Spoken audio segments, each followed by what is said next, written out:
আসতে মেলা করছে বামের নদীতে। তখন বলছে ভাইরে মানিক সর্বনাশ হয়ে গেছে, আমাদের রাস্তা ভুল হয়ে গেছে। যে কি সর্বনাশ, যে যাবো আমি ডাইনের নদীতে, রাস্তা ভুল করে এসে গেলাম সে বামের নদীতে। কলে তাই তো ভাই, কইলে ভাইরে মানিক আমার যে পানি পিপাসায় অন্তরটা শুকিয়ে গেছে, তাড়াতাড়ি তুমি আমাকে কিনছে পানি খেলাও। যা যাকে 7টি ভাণ্ড বোঝাই করি মিষ্টি পানি এনেছিল, এক ফোঁটা পানি কোনো ভাণ্ডেতে নাই। মানিক বলে সদাগর সাহেব, যাত্রাকালে 7টি ভাণ্ড বোঝাই করে মিষ্টি পানি এনেছিলাম, আজ তো এক ফোঁটা পানি কোনো ভাণ্ডে দেখি না। কইলে ভাইরে আমার যে পানি পিপাসা অন্তরটা শুকিয়ে যাচ্ছে, আমাকে পানি খেলাতেই হবে।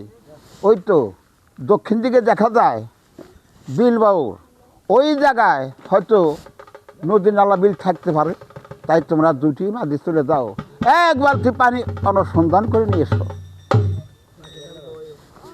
যখন মাঝি মাল্লা জঙ্গলের ভিতরে চলে যায়, পায়ের শব্দ পাইয়ে ওই বনে যত জীব জানোয়ার পশু পাখি ছিল ধারা মেরে তারা অন্য বনে চলে গেল। বলো এই ডরনা পশু পাখির নাম বলতে হবে। তার কারণ ও আগে বাইনা করে নিছে, আরো ছোট কালে কইতাম, এখন মনে আছে কি না আছে 2-4টা দেখি বলা যায় কিনা। গন্ডারে গবি গাদা বৃক্ষ নানা জাতি, গন্ডারে গবি গাদা বৃক্ষ নানা জাতি, দায়ে দায়ে ওই পশু পাখি তো না ওই বনে আসছিল না, ওই মনটারে ওই পান্ন দিকে গেছে তো। আচ্ছা দেখ এই একটু পাখির নাম খাও। হ্যাঁ তাহলে ছোট কিছু পাখির নাম বলি। চাকর কাকত আছেন, চাকর কাকত আছেন, সারস খন্দন গো সালেকে হতেন, হারে বাজে বল বল কাকত বই, ময়না মরক বক ময়ূর চরই। তারপরে ওরা চলে শ্বাস পাখি রাস, শিকারেতে ঠেঙ্গি খালের সঙ্গে নিয়ে বাস, হাঁস টেংরা মাছ টেংরা কাছে চোরা গগন করলো। আর গুইসাপের পাহি, গুইসাপ কেউ উঠতে পারে নাকি?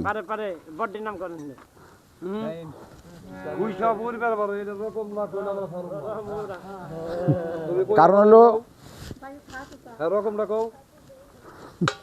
যাক ছোট পাখি, আচ্ছা উঠতে পারে, তাহলে এটা কি কোনো জায়গায় দেখছাও? কোন জায়গায় দেখছাও? আচ্ছা বলো।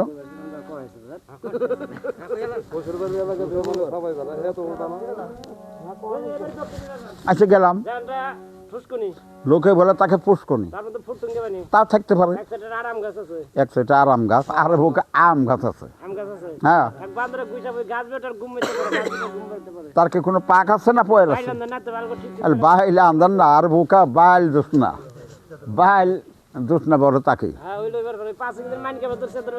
আর বুকা রাখো। গুইসাপ যখন গাছে ওঠে পিছনে বড় বিরাট লেজ থাকে, ওই নেচ নাড়াচাড়া পারে আর তুমি মনে করছো গুইসাপ উড়ে। ও ছোট পাখির নাম বলছি, বড় পাখির নাম বলতে হবে। আমি তো বাইরে শিখে এই পর্যন্ত বলছি।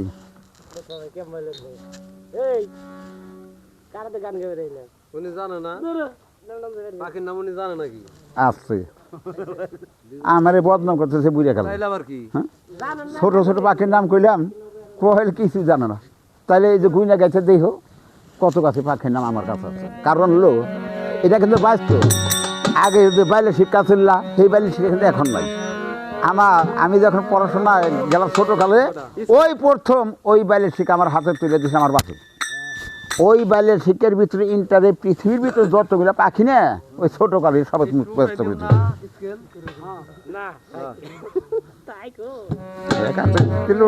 অসুবিধা হবো না। হারে তবে পৃথিবীতে যত পাখি পয়সা করেছেন আল্লাহ হাজি, পাখি সবারই সরদার।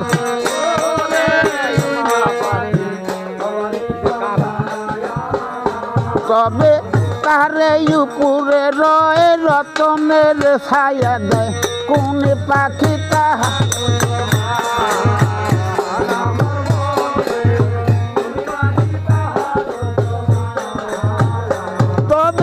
দোল পাখি অতিশয় মন পবনের গাছে রয় শ্যাওনা গাছে শত শত মোহ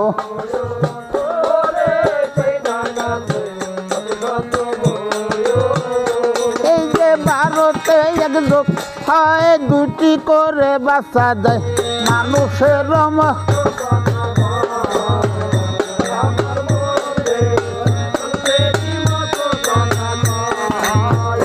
তবে সিয়া পাখি জরুয়ার পয়দা করছেন পরয়ার শোনো বলি তাহার সমাচার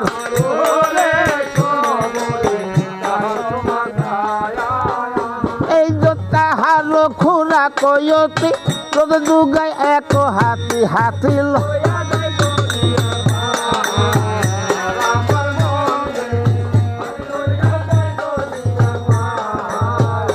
কবে গিন্নি সকন কবিরা দরকাকের নাই লাশ নিন্দা করে মোর কই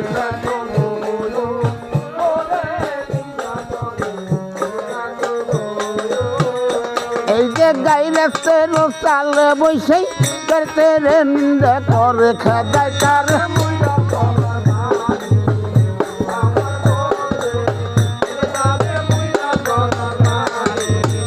তবে জোড়া পাখি কবুতর মিত্র করে ময়ূর তা দেখে সামে শিকানা আছে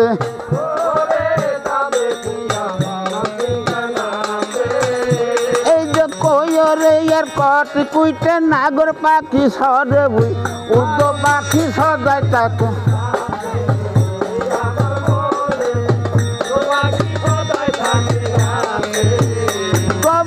শালি তার সরালি বাইলা হাসা দিগলি কুয়াক পাখি দিনে থাকে কানা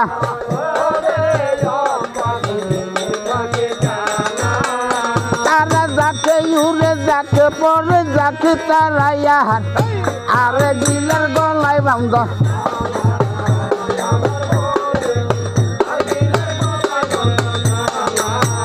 তবে দিয়া তোতা ময়না সদায় পাওয়া যায় না ময়নার জোড়া পাট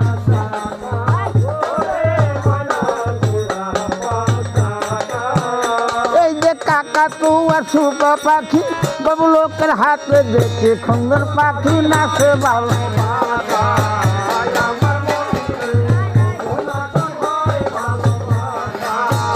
তবে ঠিকটা বগাকে দাসিল কইরা লেখাই নুইটা বিল বিল বিলে পলাইলে পাওয়া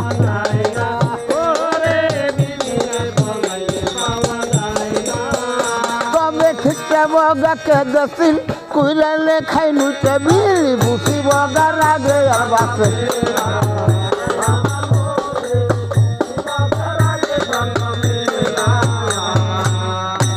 দেখছো না ওই তো ওই কটাই শিখতে কয়েক বছর তাপে দেরি করতে হবে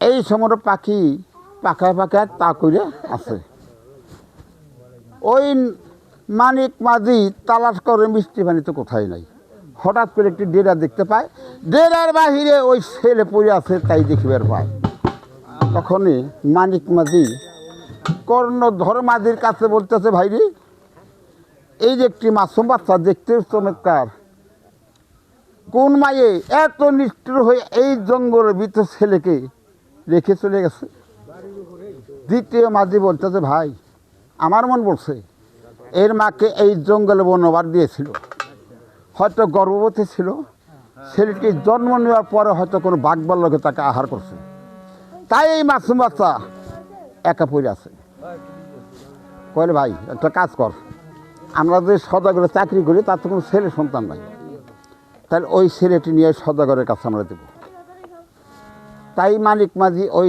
সন্তান কিভাবে তুলে কোলে নিয়েছে হারে ছিলি কার জানো মনি রে বাঁচাইয়া বলে আয় আয় রে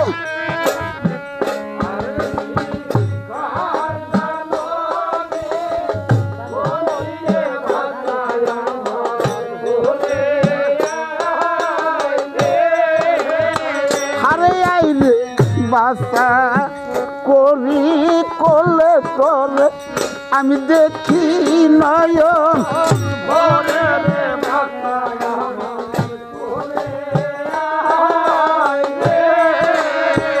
আরে আই রে বাসা করি করলে তোরে আমি দেখি নয়ন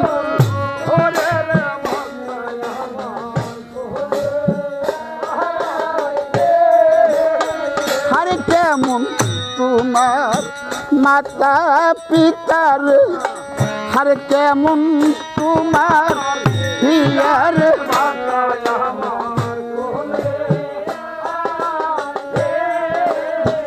আরে কেমন তোমার মাতার পিতা আরে কেমন তোমার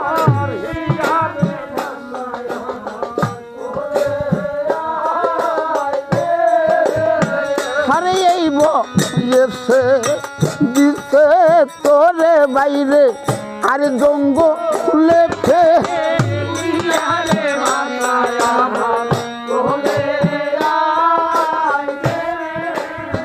ওরে এই বয়সে দিতে আরে জঙ্গলে ফেলি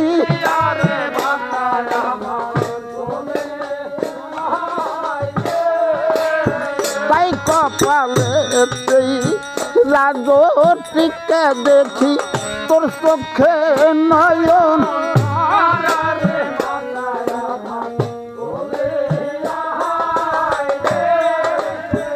আরে কপালেতেই রাজটিকে দেখি তোর চোখে নয়ন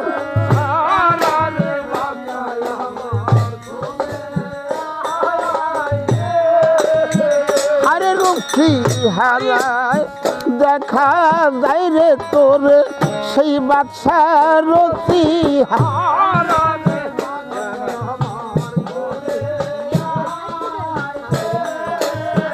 আরে রূপসী হার ওই দেখা যায় তোর আরে বাদশা রতি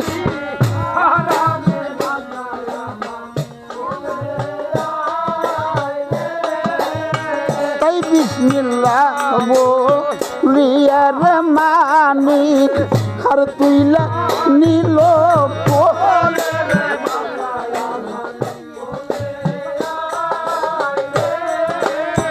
আরে বিসমিল্লাহ বলিয়ার মানিক আর তুইলা নীল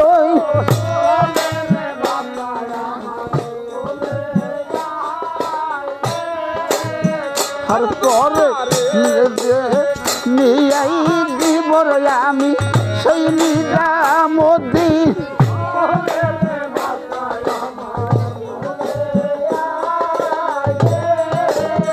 আর তোমার দিব আমার ওই নিজামতি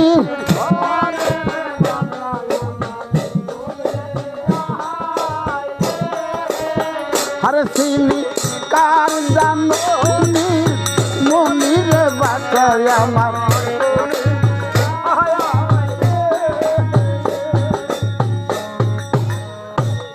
তখন ওই সন্তান তুলে বুকে নেয় নিজামুদ্দির নিকটে চলে গেছে নিজামুদ্দিন কয় ভাইরে মানিক আমার জন্য মিষ্টি বানিয়ে নিচ্ছ মানিক মাঝি বলতেছে সদাগর সাহেব জঙ্গলে তো কোনো মিষ্টি পানি পাইলাম না তবে একটি সন্তান ওই জঙ্গলের ভিতরে আমি পেয়েছি এই সন্তান আপনার কোলে তুলে নেন নিজামুদ্দিন বলেছে মানিক কোন জানো দক্ষিণী মায়ের মানিক যেন এনেছে তোমরা চুরি করে তাই যেখান হইতে আনসার পুত্র নিয়ে সেখানে দিয়া মা যেন বেটার ছবি কেঁদে মরবে তার জন্ম দক্ষিণী মা মা যেন সন্তানের ব্যথা মানিক এই জগৎ তো অন্য জান না তুই কোন মায়ের সন্তান চুরি করে আনলি মানিক বলতেছে সদাগর সাহেব ওই জঙ্গলের ভিতরে এই ছেলে যদি মা থাকতো তাহলে কি একা সন্তান এই ডেরার বাহিরে পড়ে সে কান্না করত যদি থাকে তাকে হয়তো বাঘবল্লকে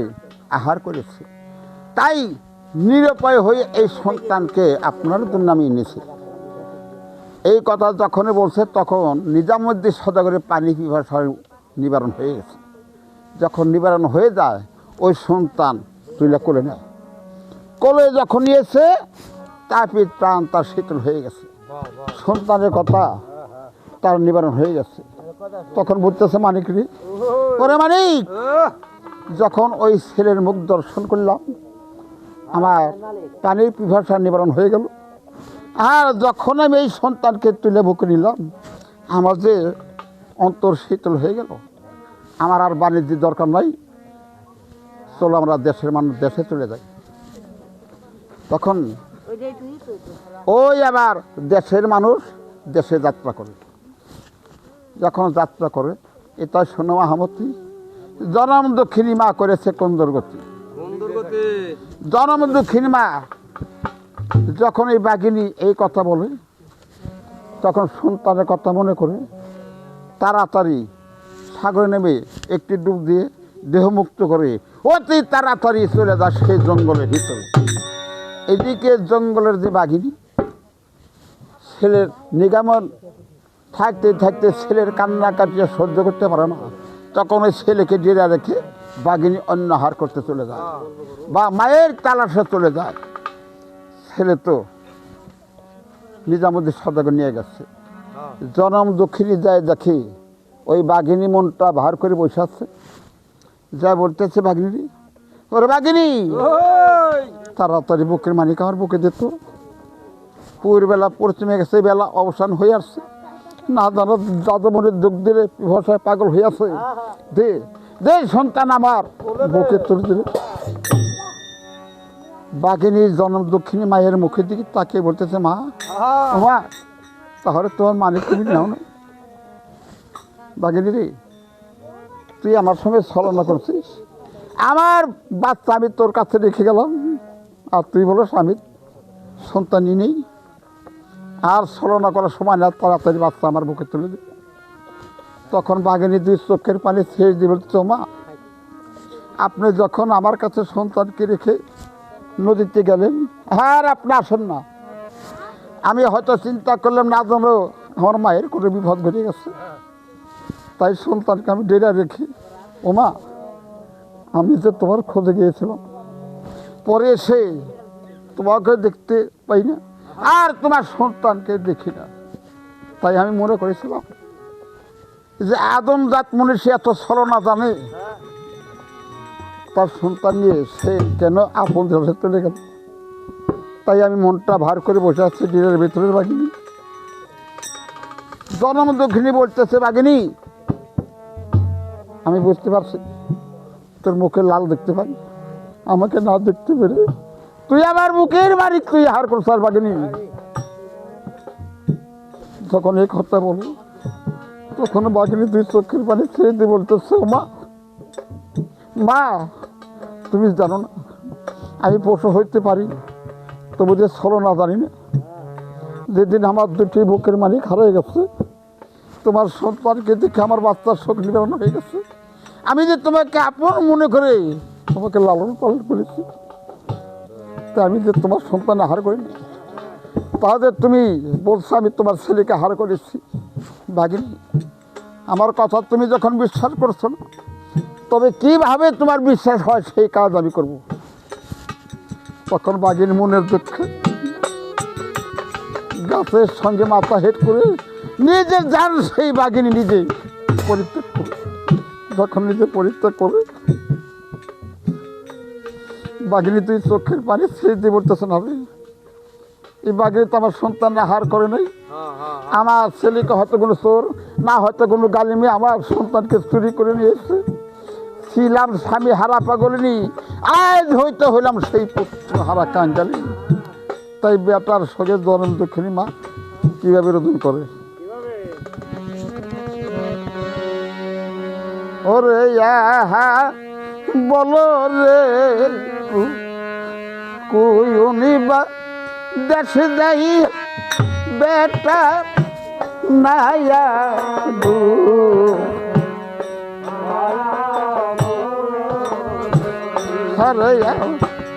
বলো রে কো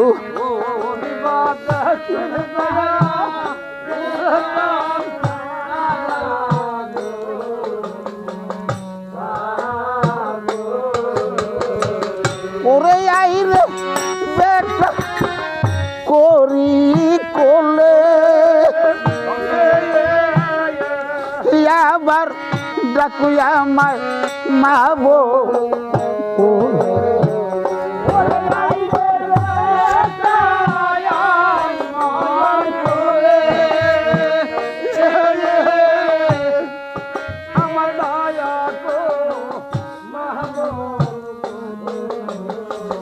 ওরে আহা বলো রে কই অনিবা দেশ যাই বেটা মায়া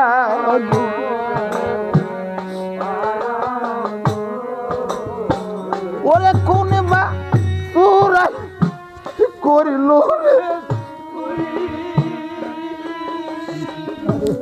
গাই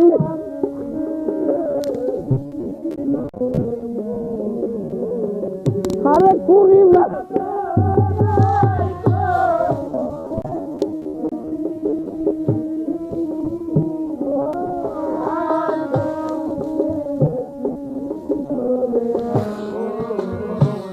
ওরে কোনিবা করিল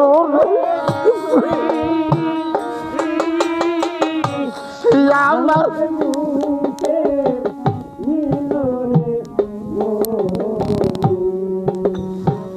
ওরে আহা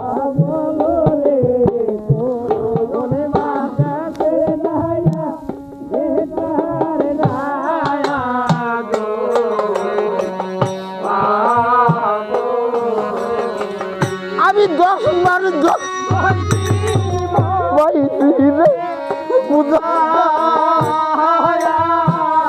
আমি আল্লাহর কাছে কতই করিলাম রে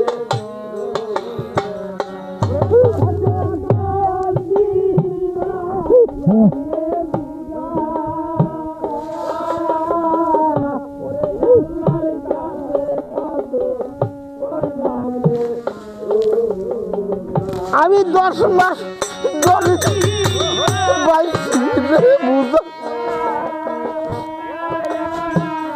আমি আল্লাহ কাছে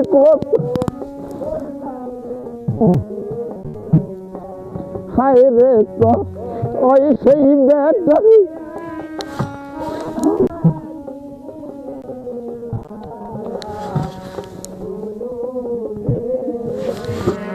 আরে বলুন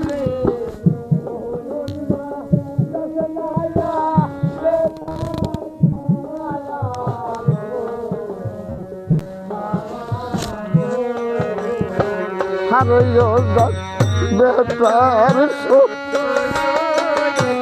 মায়ে আছে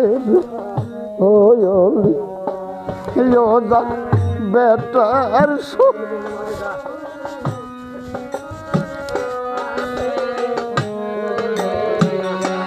মায়ের আরে বেটার শোক দুই রায়াম তো শোক আরে দিল লাগে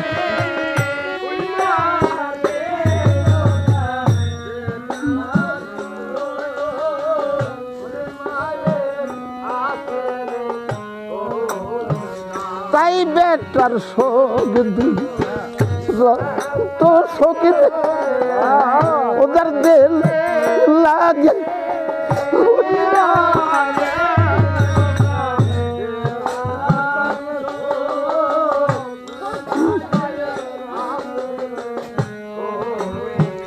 আরে মত বাহির আরে বেটার সঙ্গে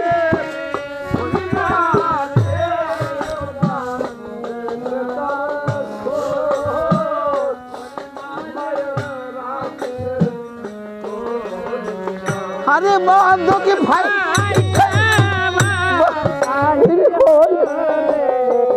আরে বেটার সঙ্গে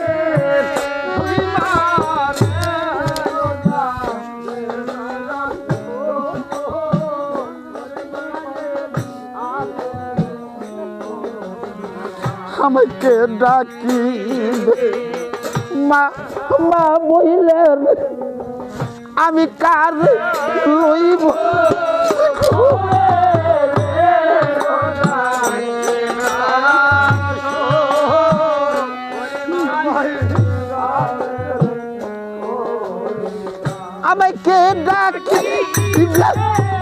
মা মা বলি আমি কারে লইব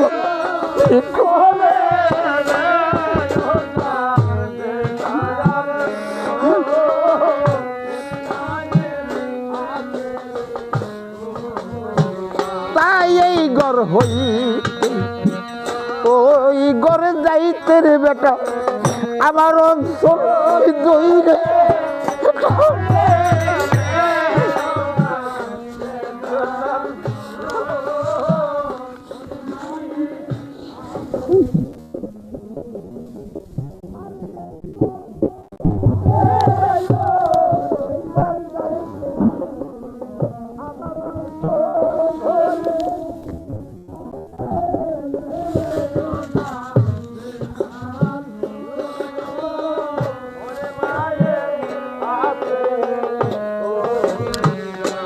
বেটার শোক রায়াম তো শোক তার হারাই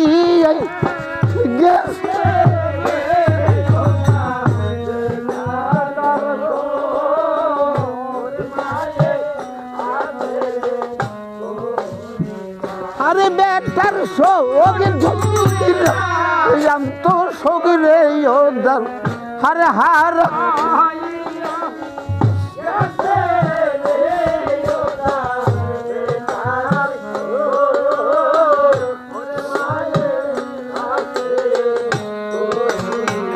আরে ওদার বেটার মায়ের আছে কোয়লি ওদার বেটার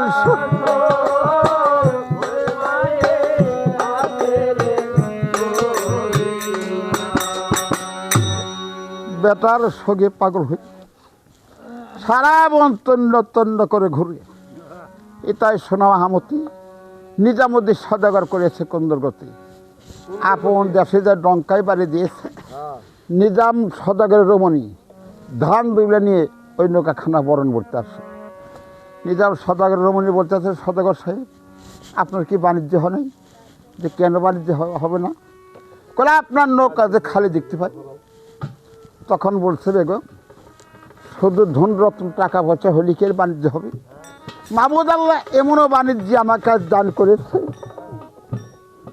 এর মতন আর বাণিজ্য জীবনও আমি করতে পারি নাই কারণ আল্লাহ পাক আমাদের তো কোনো ছেলে সন্তান দান করে না তাই একটি ছেলে আল্লাহ আমাকে দান করেছে এই ছেলেটি তুমি তুলে করে নাও যখন ওই ছেলেকে দেখে তখন বলতেছে সদাগর সাহেব আপনি যখন বাণিজ্যতে যাত্রা করেন তখন আমি 5 মাস শুরু করব আর 5 মাস পরে আল্লাহ পাক আমাকে একটি সন্তান দান করেছে আমি ওই পরের ছেলের কোলে নেব না আমি বুঝতে পারছি দূর দেশে গিয়ে আপনি হয়তো দ্বিতীয় ধার গ্রহণ করেছেন ওই গর্বে এই সন্তান জন্ম নিয়েছে সেটা হবে সতীনের পুত্র ওই সন্তান আমি করে নেব না তখন বলছে বেগম তুমি বিশ্বাস করো আমি দ্বিতীয় দ্বার গ্রহণ করি না ওই জঙ্গলের ভিতরে ছেলেটা আমি কিছুতেই বিশ্বাস করে না যখন বিশ্বাস করে না ভেক্সি দিয়ে চলে যায় নিজাম সদাগর মনে মনে চিন্তা করে হারে মুখ আমি তো পিতা হয়ে এই সন্তান লালন পালন করতে পারবো না যে মাসুম বাচ্চা যাক ও ঘৃণা করে সন্তান কোলে নিল না আমাকে যে দাসী ছোটোবেলা হতে লালন পালন করে আমাকে বড় করে তুলেছে সেই দাসী মায়ের কাছে এই সন্তান আমি দান করে দেব যখন এই দাসীর মায়ের কাছে চলে গেছে যাই বলতেছে দাসীমা ও দাসীমা দাসী বৃদ্ধ বয়স হয়ে গেছে এগিয়ে এসে বলতেছে বাতাবলি তুই এতদিন পর আমাকে মা বলে ডাক দিবি কয় দাসীমা আমি তোমার জন্য একটি উপহার নিয়ে আসছি যে বাবা তুই আমাকে কি উপহার দিবি এই মাসুম বাচ্চা আমি জঙ্গলে পেয়েছি আমার বিবি সতীরে পুত্র মনে করে সে ঘৃণা করে তুলে করে নেব না তাই দাসীমা এই সন্তান তোমাকে দান করতে এসেছি পারবি মা এই ছেলে তুমি লালন পালন করতে তখন সদাগরের মুখের দিকে তাকে চোখের পানি দেখে বলতেছে কেন পারবো না বাবা তোমাকে যখন লালন পালন করে আমি বড় করে তুলেছি, এই সন্তান আমি লালন পালন করতে পারবো। তখন তুইলা বুকে নিল, কোল বুক তাদের ঠান্ডা হয়ে গেল। তখন বলতে দাসীমা, এর ভরণ পোষণ করতে যত টাকা পয়সা লাগে বা তোমার যত টাকা পয়সা লাগে তোমার খরচ সহ আমি তোমাকে দিয়ে দেব। তো এই ছেলেটি সুশিক্ষিত করে মানুষ করে ফেলল। তাই ওই দাসীর দ্বারায় সন্তান বলবান হয়। 1-2 করতে করতে 12 বছর বয়স হয়ে গেছে। 2টা ছেলের নাম রাখছে গণক ঠাকুর দেখে। পালক ছেলের নাম রাখে জামাল বাচ্চা, আর আপন সন্তানের নাম রাখে কামাল সদাগর। 2 ভাই যখন 12 বছর বয়স হয়ে গেছে আর স্কুলে পড়তে যায়, কিন্তু জামালকে বলতে হয় না, একবার বললেই তার মুখস্থ হয়। কামালকে 10 বার বলে দিল তাদের মুখস্থ হয় না।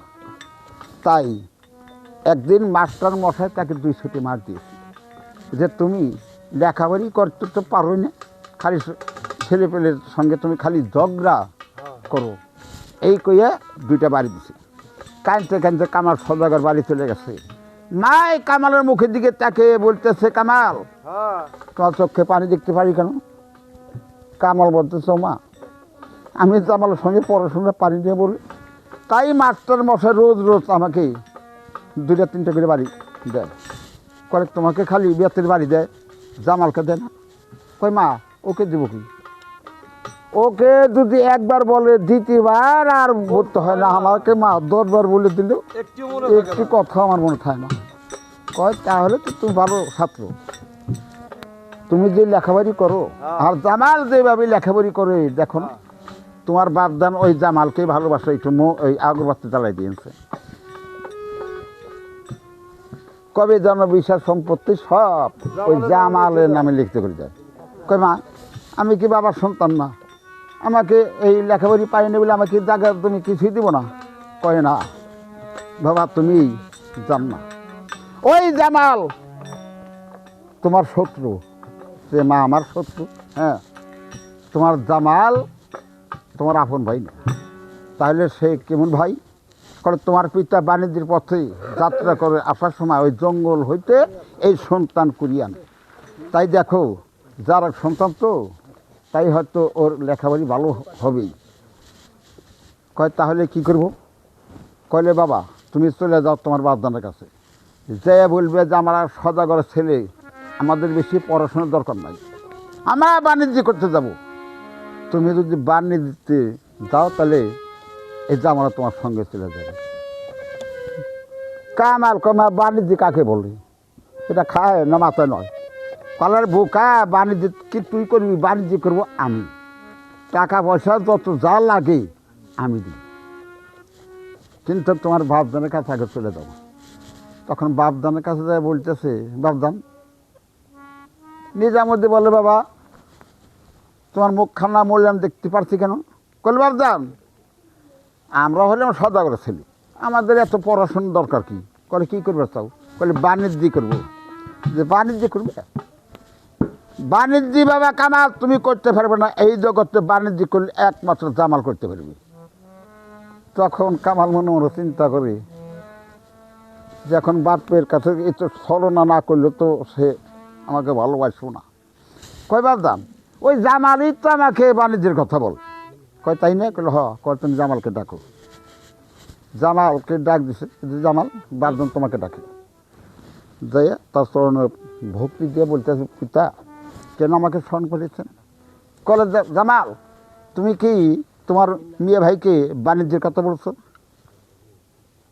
তখন জামাল চিন্তা করে, ভাই তো আমাকে প্রান্ত একটু ভালোবাসে, হয়তো বাপদানের কাছে ছলনা করছে, এই জায়গায় আমার কথা বলছে।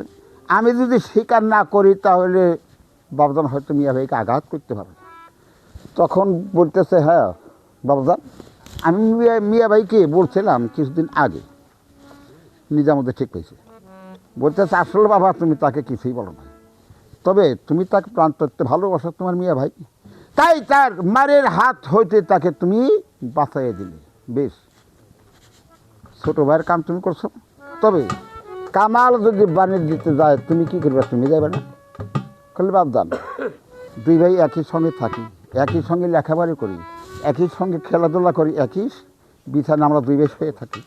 মিয়া ভাই যদি আমাকে ছেড়ে যায় দূর দেশে, আমি একা থাকবো কার সঙ্গে? ভাবতাম আপনি যদি আমাকে হুকুম দিতেন, আমি মিয়া ভাইয়ের সঙ্গে চলে যাব। তখন নিজে আমাদের চিন্তা করে জামাল যদি যার সাথে, তাহলে আমার কোনো ভয় থাকবে না। কামালকে ডাক দিয়ে বলতেছে, কামাল, জামাল ছোট, তুমি বড়, তবে তোমার জন্য 14 নৌকা, 14 নৌকার মাঝি মাল্লা নিজে বাইছে নিবে। আর জামালকেও তুমি নিজ হস্তে 14 নৌকা, 14 নৌকার মাঝি তোমার তৈরি করে দিতে হবে। দাড়ি মাল্লা ঠিক করে তারপর তুমি আমার কাছে চলে এসো। কামাল মনে মনে চিন্তা করে, আমি নিম তরুণ 50 জন জুয়ান তাঁত কাটার নৌকা, মানে নতুন গড়েতে, এইগুলা আমি নিই। আর জামালের জন্য মানে বাঙ্গা নৌকা, বুড়া মাঝি, যেটার গলয় নাই, তলাই নাই, এই সম্বন্ধ নৌকা জামালকে দেওয়া হবে। যাই হোক, দাড়ি মাল্লা, মাঝি মাল্লা তৈরি সহ দুটাই চলে গেছে বাবদানের কাছে। বাবদান, আমি সব ম্যানেজ করেছি। কলে তাহলে একটি কথা কামাল তোমাকে বলি, তুমি যাইবার দূর দেশে, বলো তো কামাল, তোমার সে পথের সম্বল কি? কয় কেন? নিম্নে তোর শক্তিশালী জুইয়ের মাঝি আছে, তোরা বন্ধুর টাকা দিবেন, ওর মোর যাত্রা যা করে বিধাতা, এই তো আমার পথের সম্বল। নিজামুদ্দিন মনে মনে চিন্তা করে, ওকে যদি টাকা পয়সা দিয়ে একটি পয়সা নিয়েও দিয়ে ভিড়তে পারবে। যে সন্তানের মুখে নাই আল্লাহ রাসূলের নাম, সে তো কোনো দিন বাণিজ্য করতে পারবে না। কয় দুষ্ট কামাল, তোকে আমি একটি পয়সা দেওয়া হবে না। এনে কামাল তো বিপদে পড়ে গেল। কামাল জামালকে আদর করে বলতেছে, ভাই জামাল, ও ভাই, পিতা যদি টাকা পয়সা না দেয় তাহলে আমি বাণিজ্য করবো কিনবা, কিন্তু কই বলে টাকা কোটা নিয়ে যাস না। তখন জামাল বলতে, বাবজান, মিয়া ভাই হয়তো বুঝতে পারে না, তাই দয়া করে পিতার আর ওই মিয়া ভাইয়ের টাকাগুলো দিয়ে দেন। তখন বলতে, জামাল, তুমি যতবার আমার সঙ্গে কথা বলো মধুর সুরে, ততবার আমি শান্তি পাই, তাই তোমার কথা অনুযায়ী আমি ওকে 1 লক্ষ টাকা দিলাম। তখন বলছে যে, তুমি যাত্রা করবে না?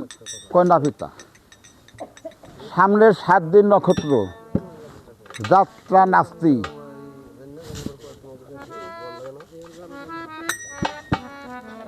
তাই আজ আমি যাত্রা করব না। করে তাহলে কামাল, তুমি জামালের সঙ্গে তো পড়েই যাও। কলে জামাল তো জানে লেখাপড়া, বাসে নানান পৃথিবীতে, আমার নাই লেখাপড়া, আমার যাত্রা মিথ্যে। আজই টাকা দেন, আমি আজই রওনা হয়ে যাব। কামাল টাকা ওঠেনি, ওর যাত্রা করে পিতা মাতার অনুমতি না নিয়ে সেলাম ভক্তিটা করে চলে গেছে। তাই যাত্রা করে শাহজাদা বিধি হয় বাম, যাত্রাকালে যদি ভুলে যাওয়া যায় সেই আল্লাহর নবীর নাম, তার কোনোদের কার্য পাতে হবে না। 7 দিন নক্ষত্র কেটে গেছে। 7 দিনের পর নিজামুদ্দিন মনে মনে চিন্তা করে, মন আর 7 দিন গত হয়ে যায়, বড় বেটা চলে গেছে দূরদেশে, জানি না ওর ভাগ্যে কি আছে। আর হয়তো জামাল আমার কাছে চলে আসবে বিদায় নিতে। ওর নাম যখনই আমার মনে পড়ে, আমার অন্তর্জানে কেমন করে কেঁদে উঠে। আমি জামালকে বিদায় করি, কীভাবে থাকবো? কথা কইতে করতে জামাল আস্তে চাইছে, পিতার স্বর্ণ ভক্তি দিয়ে বলতেছে, ওকে পিতা, আর 7 দিন গত হয়ে যে আমার মেয়ে ভাই দূরদশা চলে গেছে, তাই 7 দিন নক্ষত্রে কেটে গেছে, পিতা আপনি আমাকে হাসি মুখে বিদায় করে দিন। নিজামুদ্দিন বলতেছে, জামাল, কামালকে যেদিন আমি বিদায় করেছি, আমার অন্তর তো কেঁদে উঠল না, তোমাকে আমি বিদায় করতে পারবো না। জামাল 2 চোখের পানি ছেড়ে দিয়ে বলতেছে, মিয়া ভাই হয়তো আমার অপেক্ষায় দূরদেশে বসে আছে, তাই আমাকে বিদায় করতেই হবে। তখন নিজামুদ্দিন চিন্তা করে, যাক 2 ভাই যদি একই সঙ্গে যাইতে পারে, আমার কোনো ভয় থাকবে না। তখন 1 লক্ষ টাকা দিয়ে বলতেছে, বাবা, তুমি যে যাইবে, বলো তো তোমার সেই পথের সম্বল কি? কয় কেন পিতা? পথের সম্বল আমার বিরাট ভারী। প্রথম সম্বল আল্লাহ রাসূল, দ্বিতীয় সম্বল আমার দয়াল কালো গাড়ি, তৃতীয় সম্বল আপনি আমার কান্ডারি, মাতা পিতার তারা হলো সন্তানের কান্ডারি। তারপর থাকবে আমার সঙ্গে মোহাম্মদ সারথি। এই যদি আমার সঙ্গে থাকে আমার কোনো ভয় থাকবে না পিতা। এই কথা যখন বলছে তখন হাত পর্যন্ত বুকে তুলে নিয়ে বলতেছে, বাবানরে এই নাম যার আছে ভিতরে তার কি বিপদে পড়তে পারে? তাই 1,00,000 টাকা দিয়ে বলতেছে, যাও যাও নিলে মনে তোমার কার্য হবে ভর্তি, তোমাকে শুভে দেন আল্লাহ নবীর হাতে এবং দয়াল পীর সেই কালো গাজীর হাতে। আশীর্বাদ নিয়ে চলে গেছে মায়ের কাছে। এদিকে কামাল মায়ের কাছ থেকে টাকা পয়সা নিয়ে বিদায় হয়ে গেছে। জামাল দয়া করতেছে, মা ও মা, মিয়া ভাইকে যেভাবে আপনি আশীর্বাদ করে বিদায় করে দিচ্ছেন, মা আমি যা আজ যাত্রা করব, আমাকে হাসি মুখে বিদায় করে দেন। কিন্তু মা পিছনেও টাকা না, কথাও কয় না। আবার বলছে, মা আমি দূরদেশে যাত্রা করব, আমাকে হাসি মুখে বিদায় করে দাও মা। কলে জামাল, কামাল আমার সন্তান, আমি তাকে হাসি মুখে বিদায় করছি, তুমি আমার অরুদাত্তার সন্তান না, আমি তোমাকে বিদায় করতে পারবো না। জামাল দুই চোখের পানি ছেড়ে দিয়ে বলতেছে, মা কি বলছো তুমি? আমি যে তোমার ছোট সন্তান, আমি যে তোমার গর্বের সন্তান, আমি যদি কোনো অপরাধ করে থাকি মা তুমি আমাকে ক্ষমা করো, আমাকে আশীর্বাদ করে বিদায় করে দাও মা। মায়ের চিন্তা করে, ওকে যদি আমি আশীর্বাদ না করি তাহলে যে আমার মনের আশা পূর্ণ হবে। হ্যাঁ জামাল, আমি তোমাকে আশীর্বাদ করে বিদায় করব। তখন ওই বুকের ভিতরে 3টি নাতনি মেরেছে। 3টি নাতনি মেরে বলতেছে, দাদা নিলে মরে তোর কার্য হবে না ফতে, আজ গবি মরণ যেন হয় সৈন্য বালকর সেই কামালের হাতে। এইভাবে যখন বরদোয়া করেছে তখন মনের দুঃখে তখন সে মায়ের কাছে কি কোন কথা বলেছে, আরে কি শোনাইলেন মাদু খিনি রে মা, আবার বলো শুনি।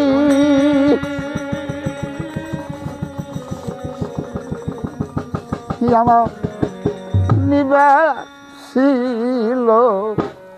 মনে রই না আগুন, আরে মা দ্বিগুণ জ্বালাই, আরে আমার নিবাসিল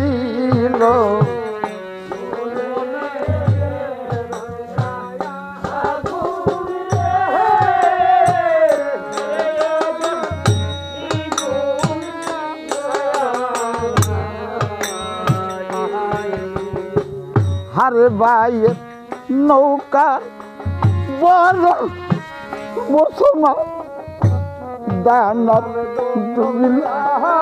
দিয়া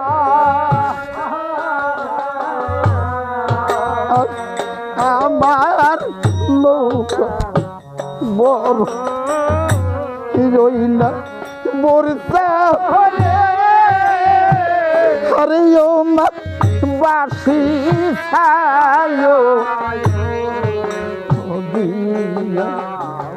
আরে আমার নৌকা বড় রইনা,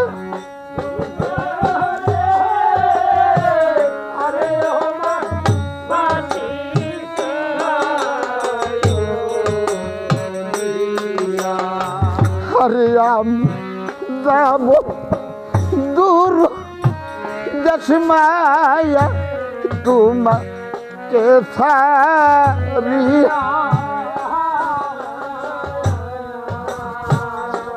হায়রে যাত্রা পথে বড় না বর্ষা, হারে ও মা মুতার সয়ালা, ও হাই যাত্রা পথে বড় ওই না আরে ও মা মুতার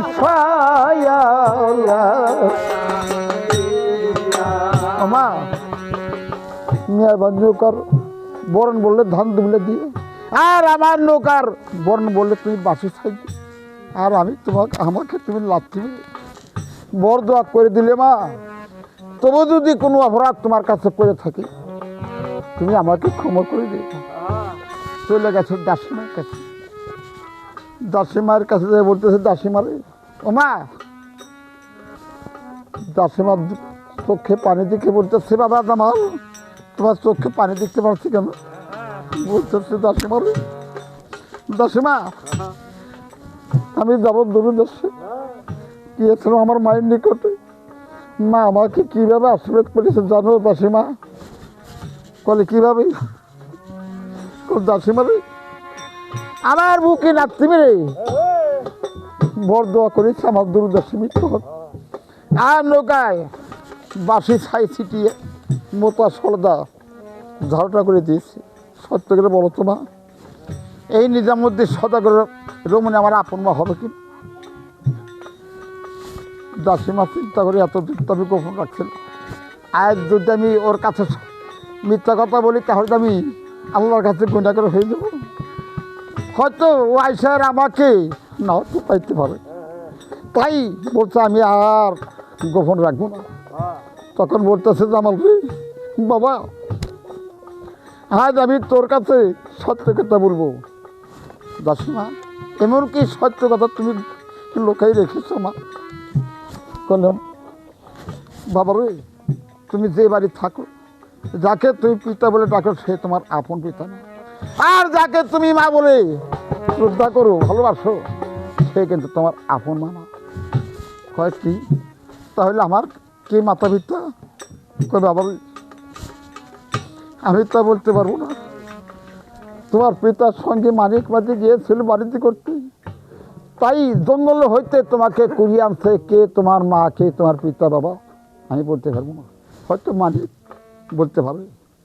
এই কথা যখন বলছে মায়ের কথা যখন শুনছে তখন জামাল মনে মনে চিন্তা করে সত্য যে আমার জন্ম দক্ষিণ মা আমার কাছে থাকতো, এই জগৎ যে বাইসে থাকতো কথা বলেন না, তাহলে আমাকে হাসি মুখে বিদায় করে দিত। তাই সে কিভাবে রোধন করেছে? আছে মা যদি থাকি তো কাছে আমায় দিত,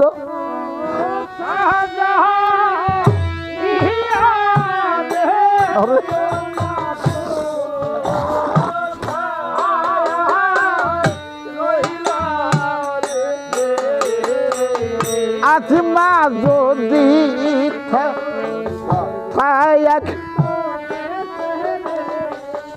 আমায় দিত সব,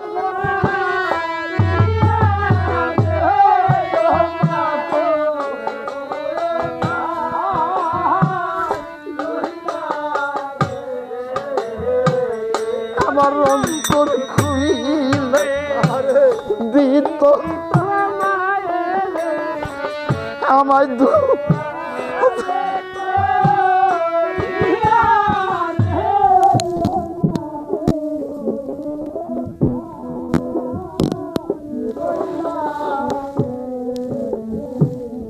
আরে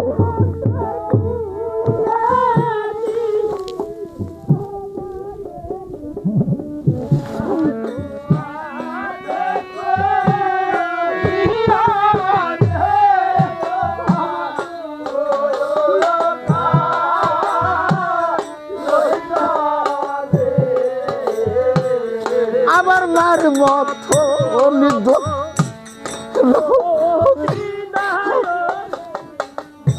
আমার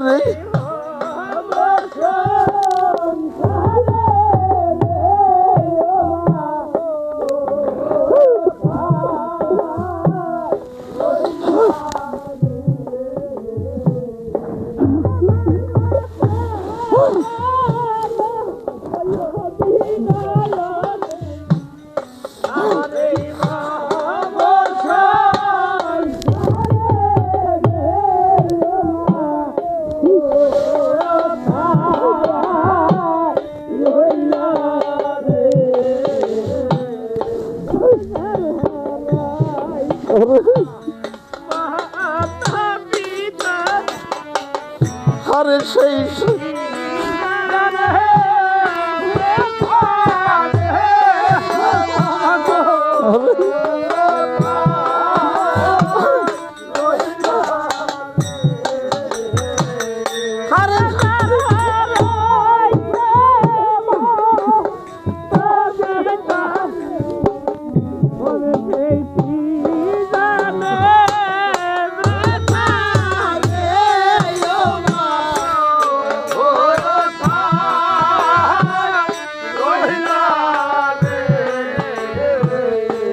সকলের জন্য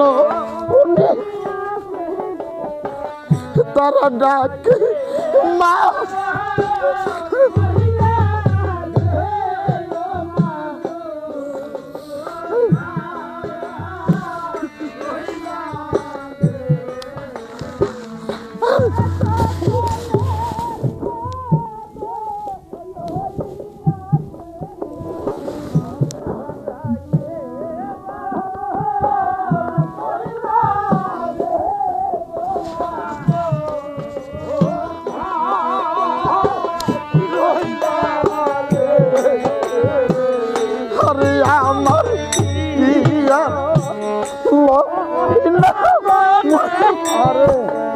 আমি ডাকি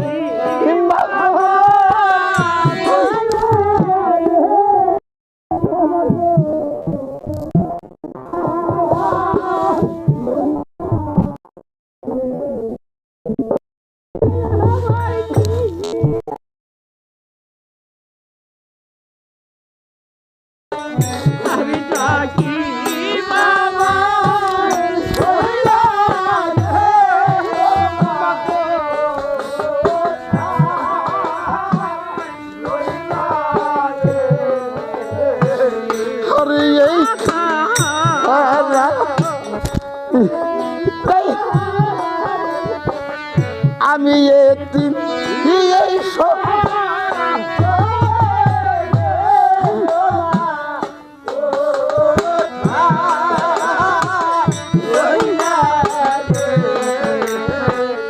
আমি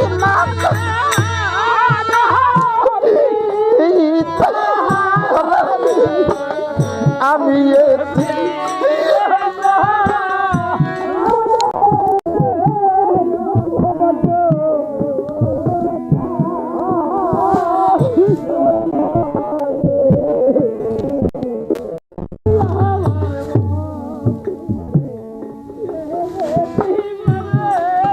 আরে আরে আর তো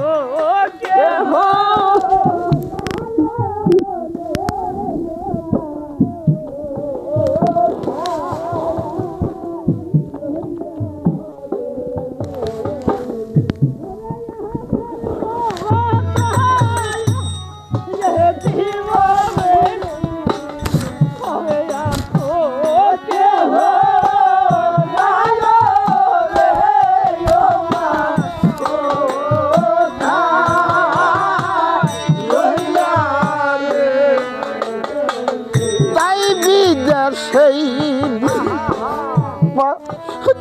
যদি কারো আরে বেটা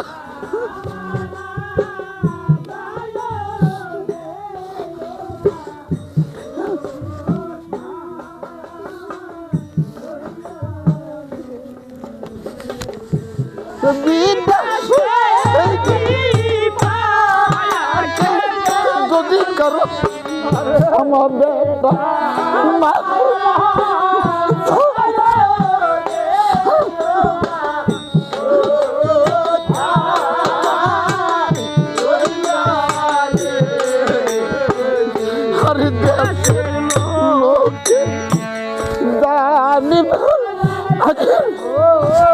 হরিয়া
ছিল আমার কথা হলে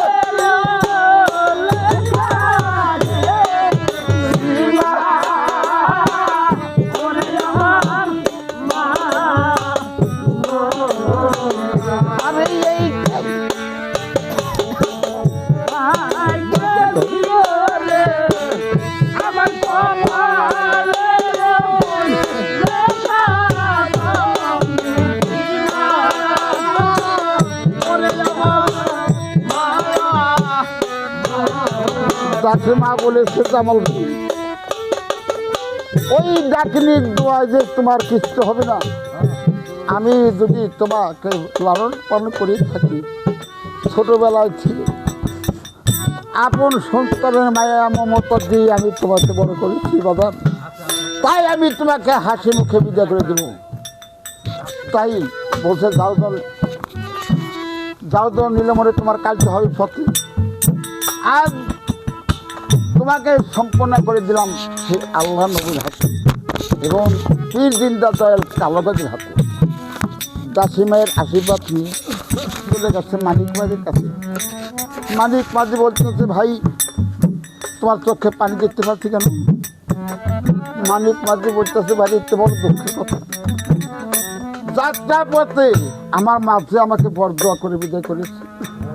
মানিক মাঝি মনে মনে চিন্তা করে, ও তো করবই, এখন তো ওর সন্তান না 10 মাস 10 দিন গর্ভে রাখে নাই, তো মনের ব্যথা মনে রেখে বলতেছে, ভাই তুমি চিন্তা করো না, যাত্রা পথে তোমার নৌকা খানা আমি সাজে দিই, আর তোমাকে সেই বান্ধবের প্রেমের স্বাদ আমি তোমাকে সাজে দিব। তাই জামাল বলতেছে, ভাই মানে আমি যখন দূরদেশে যাত্রা করি, আমি তো কাউকে চিনি না, জীবনে কোনো দিন বাণিজ্য রাস্তা চিনি না, বাণিজ্য আমি জানি না, তাই তুমি আমার মানিক, তুমি আমাকে মুর্শিদ প্রেমের শাস্তি দাও। তাই জামালকে কীভাবে সাজেছে,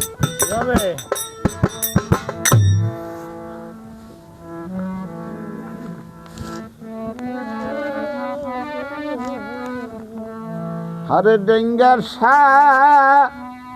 দিল ওরে মুর্শিদ নামে প্রেমের ডেঙ্গা দিল রে মুর্শিদ নামে দিল মুর্শিদ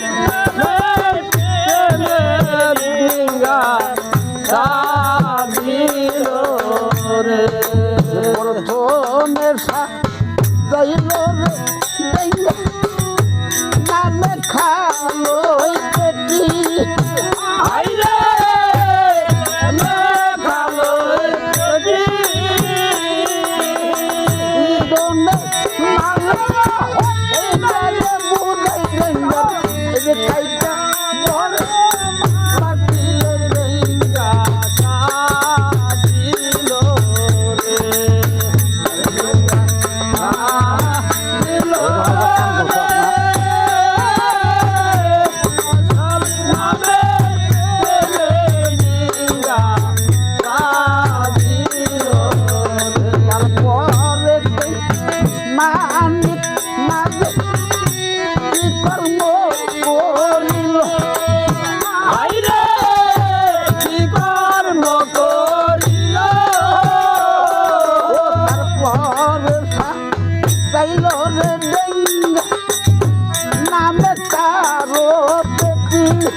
ওই যে আমরা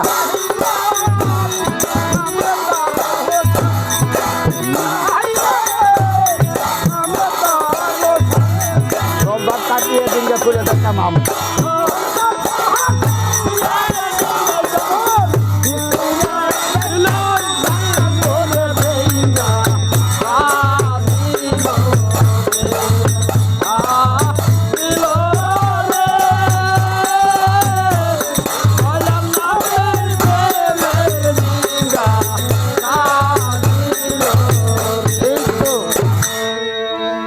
খান দিন গিয়া কারণ হলো একজন পারবো এক মন তাহলে 2 মিনিট বোঝা 2000 তাই কি তার কুড়ে নাকি ওরে ওদের 2 মিনিট 2000 ঠেলা দাও কিনে দেবেন সে আমার কে 2 মিনিট বোঝা নেওয়ার 3-4 খরা এই দিনে যাই হোক ওই কালাটা দিন তখন বলছে ভাই মামি তুমি আমার জেঙ্গা সাজিয়ে দিলে আমাকে সেই মসজিদ প্রেমের সাজ তুমি নিজে হস্তে আমাকে সাজে দাও তাই তাকে মুর্শিদ প্রেমের সাজ কিভাবে সাজিয়েছে হেলে ডুলে চলছে করি যেমন কাটাল নদীর তীরে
একটা গান আমার ডাবল পাওয়ার চলে গেছে